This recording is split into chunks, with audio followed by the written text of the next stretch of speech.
Hi, everybody. Welcome back to my YouTube channel, Politics with Sherry Jacobus. If you're a subscriber, thank you. And if you happen to find us from scrolling around and you want to subscribe, I'd appreciate it. Tell your friends. Yeah, things are, I'm going to talk about a very controversial issue here. I'm going to start by noting that Marjorie Taylor Greene is being very outspoken about Trump. And she has in the past, when she first started doing this, she actually said, this was after the time of Charlie Kirk's murder. She said, if something happens to me, just know that I did not kill myself. This seemed to suggest that she had some kind of inkling that Trump was not a safe person. Okay. And I can confirm that. So she's concerned about her well being, her safety, her life. And she now is reporting that she's getting death threats because she has come out saying that she wants the Epstein files released. She's one of the 4 Republicans who has signed the discharge petition. Now, people have speculated why she has turned against Trump. She has said that she's very concerned now about losing the Obamacare. She has kids that are on it, and all of a sudden they're going to be having their premiums go sky high where it's unaffordable. So she's got a number of things going on, and she's been asked in some interviews. She's even changed her look. Have you guys noticed that? She's less rough around the edges and not dressing quite as weird. I mean, of all people, that it could be her and Lauren Boebert and Nancy Mace joining Tom Massey that might save us. But whatever their reasons are, I'll take it. There's been rumor that Marjorie Taylor Greene wants to run for the Senate in her state, and that Trump isn't going to endorse her or whatever. So that hurts her. But I think there's more to it than that. But I want to get back to the this business about the threats to her life. We know that she's hearing from her constituents and that they are really turning against Trump. So maybe, she realizes, okay, Trump can't save me. I report to my constituents, my voters. Remember, we've talked about that in the past. I said, when these Republican members of Congress, these MAGA members start hearing from the folks back home, and we saw how poorly Republicans did in the elections a couple of weeks ago. And yes, it was a referendum on Trump, and everybody knows that. So clearly, Trump isn't the guy that can save them, but he can hurt them physically. He is a dangerous person. The emails alone from Jeffrey Epstein show that that he thinks he's dangerous. I mean, Jeffrey Epstein, who was a truly horrendous and evil person, says that Trump is more evil than people understand, and they know, and that he could ruin him. He knows stuff about him. And we've heard rumors about what could be in the Epstein files regarding Trump, that it's not just him with underage girls, that there's violence and possible worse. So I'm going to ask the question again that I've asked before in this space and others. Think of the worst thing that you can imagine Trump doing to save himself, and ask yourself, is he capable of it? Now, he himself bragged quite a long time ago that he could stand on Fifth Avenue and shoot someone and not lose any voters. We know that there are questions surrounding the deaths of a lot of people who have been associated with him. I'll just say that outright because it's true. I think that there are some legitimate questions and suspicions surrounding the so-called suicide of Jeffrey Epstein in prison. Very fortuitous for Trump and anybody else on the list, right? And it just doesn't seem likely that all these coincidences, the guards were asleep and the cameras weren't working, and for some reason, his own roommate wasn't there, or cellmate wasn't there, all these weird things that don't make sense, that don't add up. All right. We know that in the 1980s, when his Atlantic City casinos were in trouble, and there was that helicopter accident with unexplained marks on the blades, I guess. And for some reason, they weren't using the Trump helicopter because we can't have that go down.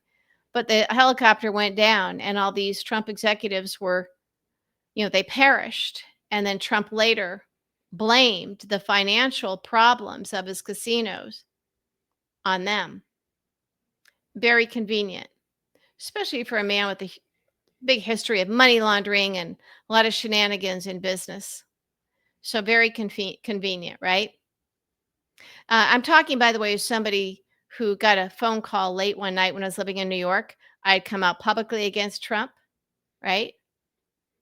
Um, I then was I found out about the catfishing of me later on. Then when I filed a lawsuit against him, and then I was hacked. There was an FBI investigation, which conveniently got shut down when he became president. And we had 3 data points, literally pointing to Team Trump as being, the perpetrators, or having information from my hacked emails and using it, I should say. Yeah. So, and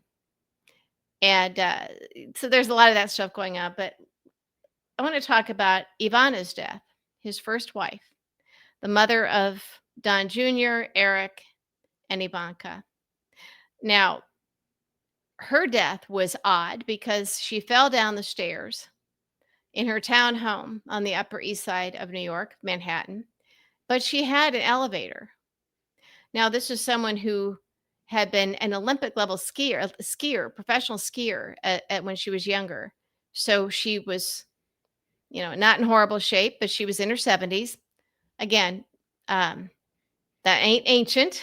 There's a big difference between being in your 70s, being in your 90s, unless you don't take care of yourself. But she had an elevator. So why would she be walking down the stairs holding a cup of coffee, which didn't spill till apparently she hit the bottom? And she had uh, the blunt force to her torso, not her head, but her torso was, they say, what killed her. Not a broken neck, torso. And if she was carrying a cup of coffee, why would she be carrying it down the stairs? Why wouldn't she be using the elevator? There was also a close long-term Trump associate and his son, I forget his name, but I'll find it, that just happened to be there on site right away and got in there, I think even before law enforcement, before anything happened.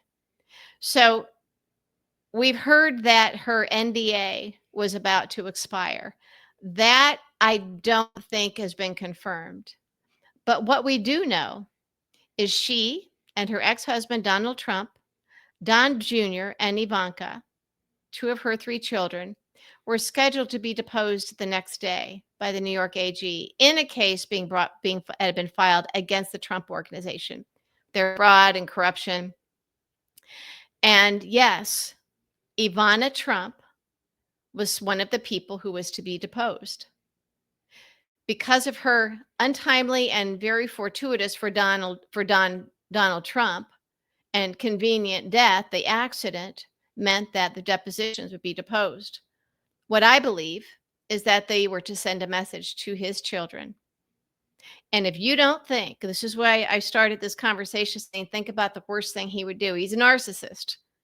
He will do anything. Look what he's doing with ICE. Look what he did with January 6th. Tried to have Mike Pence killed and Nancy Pelosi killed with the January 6th insurrectionists. Think of the worst thing you think he would do and has already done.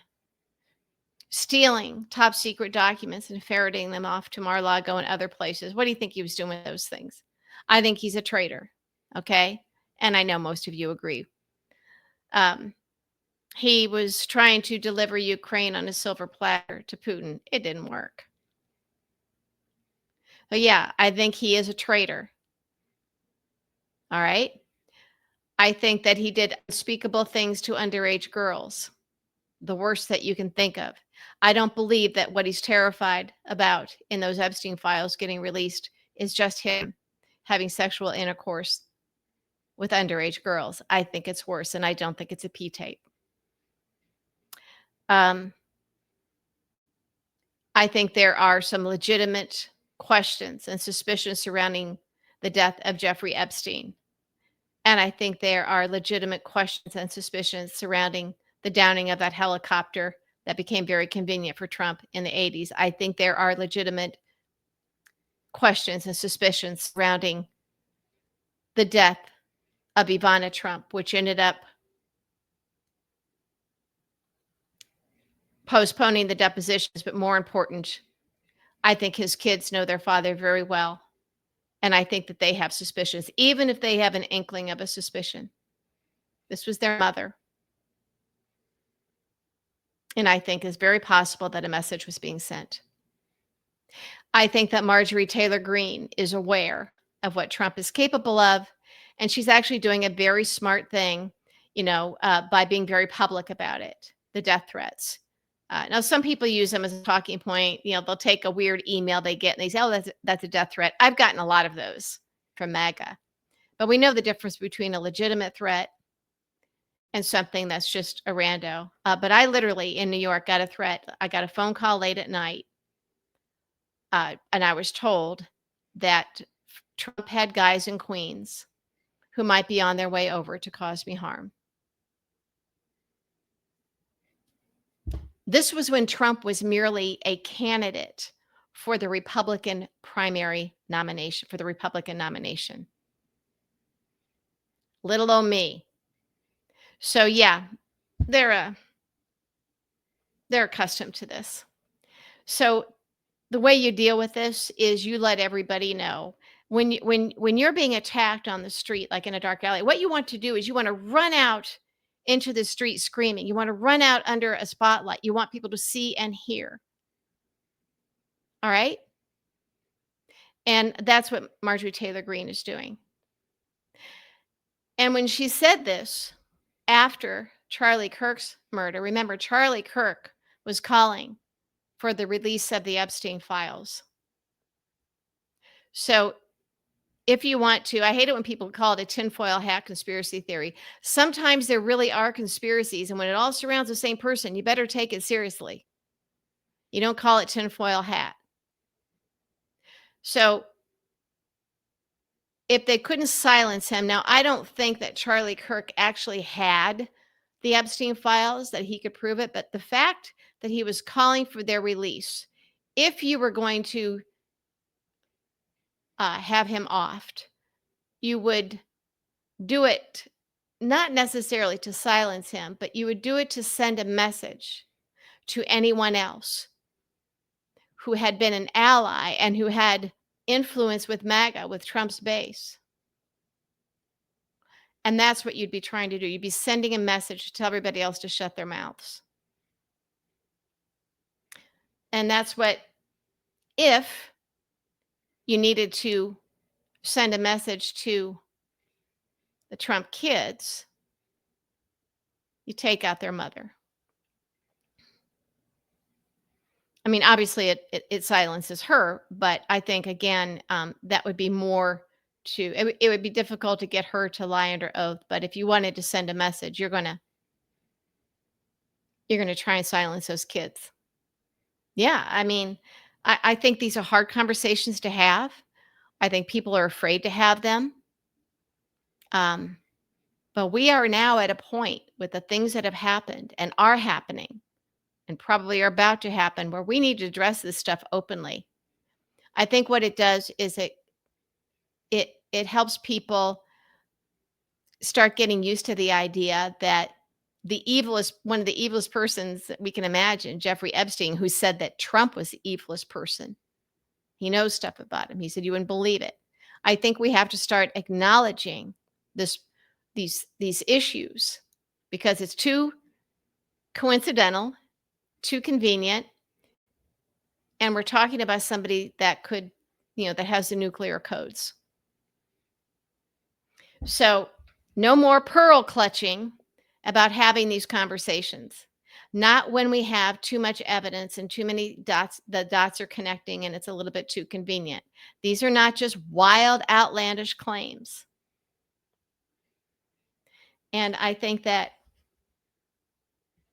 we have to do this. It is incumbent upon us as American citizens trying to save this country to talk about these things openly. So I am.